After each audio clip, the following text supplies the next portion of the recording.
स्वागत है आप सभी का हिंदी विद विवेक चैनल में। आज की कक्षाओं में हम जो पिछली कक्षाओं में चर्चा की तो उसके आगे हम लोग अपनी बातचीत करेंगे। इसमें देखेंगे कि एक छात्र प्रायः किस प्रक्रिया के दौरान वह स्वयं से अध्ययन करके किसी भी सफलता यानी किसी भी परीक्षा या जीवन की किसी भी पड़ाव में सफल हो सकता है, उसको विभिन्न भागों में विभाजित करके उसका अध्ययन किया जाता है। उस पर हम लोग बातचीत करेंगे। विलम्ब न करते हुए आज की कक्षाओं को हम सुचारू रूप से चालू करते हैं। सबसे पहले हम देखेंगे कि सेल्फ रेगुलेटेड लर्निंग, जैसा कि नाम से ही पता है कि सेल्फ रेगुलेटेड लर्निंग यानी कि स्वयं के माध्यम से सीखना, यानी कि कोई भी विद्यार्थी स्वयं के माध्यम से यानी कि अपनी इच्छाओं के अनुसार वह किसी काम को सीखना चाहता है तो वह विभिन्न प्रक्रियाओं के माध्यम से वह काम को सीख सकता है।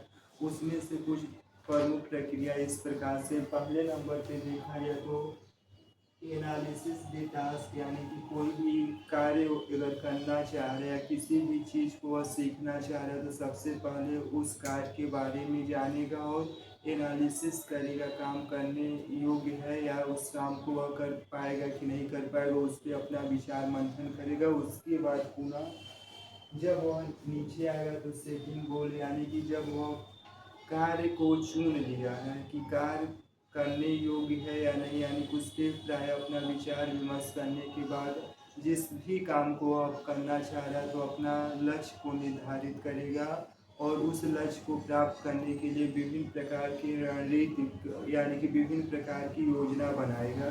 तीसरे नंबर पे देखा जाए तो डिवीजिंग प्लान, यानी कि दो बिंदुओं पे उसने अपना लक्ष्य को निर्धारित कर लिया। अब उस लक्ष्य को प्राप्त करने के लिए, अपने गोल को प्राप्त करने के लिए धीरे धीरे कई भागों में विभाजित करके, यानी कि अपने लक्ष्य को प्राप्त करने के लिए कई भागों में विभाजित करके योजना बनाएगा और उन योजनाओं पे काम करना शुरू कर देगा। पुनः इसके बाद अगला टर्म में वह करेगा कि इम्प्लेटिक जैसे कि स्ट्रेटजी, यानी कि जो वह काम अपना कर रहा है उन कामों को किस प्रकार सुचारू रूप से एवं व्यवस्थित तरीके से किया जाए उस पर वह अमल करेगा। इसके उपरांत उन कामों को और बेहतर तरीके से करने का प्रयास करेगा। पुनः एक बार और देखें या इस पुनः एक बार और देख रहे हैं कि सेल्फ रेगुलेटेड लर्निंग, यानी कि कोई भी छात्र किसी काम को सीखना चाह रहा है तो वह स्वयं के माध्यम से सीख सकता है। उसमें कुछ प्रमुख विशेषताएं यानी कि कुछ प्रमुख साइक्लिक के रूप में काम करें। पहले नंबर पे वह देखा जाए तो कार्य का विश्लेषण करेगा, यानी कि अगर किसी काम को वह सीखने का प्रयास करेगा, काम को करने का प्रयास कर रहा है तो सबसे पहले उस कार्य के बारे में जानेगा, उसका विश्लेषण करेगा। दूसरे नंबर पे लक्ष्य निर्धारित करना, यानी कि जब अपने काम के बारे में रुचि और रुचि प्राप्त होने के बाद वह अपने लक्ष्य को निर्धारित करेगा। अब उस लक्ष्य को पहुंचने के लिए उसे कई भागों में छोटे छोटे भागों में विभाजित करके उस लक्ष्य तक पहुंचने का प्रयास करेगा, जिसे हम प्रायः कहते हैं कि योजना बना रहे हैं। इसके बाद जब उन लक्ष्यों से गुजरने के बाद वह अंत में अपने जो काम करने की पूरी योजना और प्रक्रिया थी उस पर नियंत्रण करेगा और उनका मूल्यांकन एवं जांच पड़ताल करेगा, जिससे प्रायः इनहेरिटिक स्टडी के नाम से भी जाना जाता है। दूसरे नंबर पे हम देख रहे हैं रेगुलेशन लर्निंग, यानी कि सीखने को विनिमय करना है। रेगुलेटेड लर्निंग का अर्थ है कि जब इस पूरी प्रक्रिया के बाद यानी कि इस पूरी प्रक्रिया के बाद गुजरने के बाद वह काम को जो सीखने की प्रक्रिया उस पर तो अपनी योजना बनाएगा।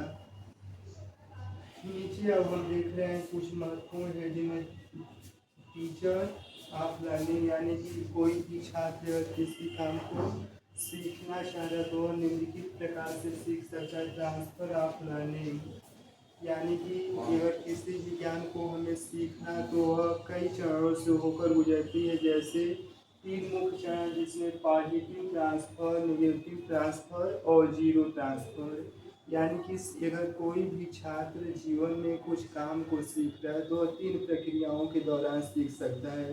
पहले नंबर पे पॉजिटिव, दूसरे नंबर पे नेगेटिव और तीसरे में जीरो ट्रांसफ़र। अब एक एक करके हम देखें।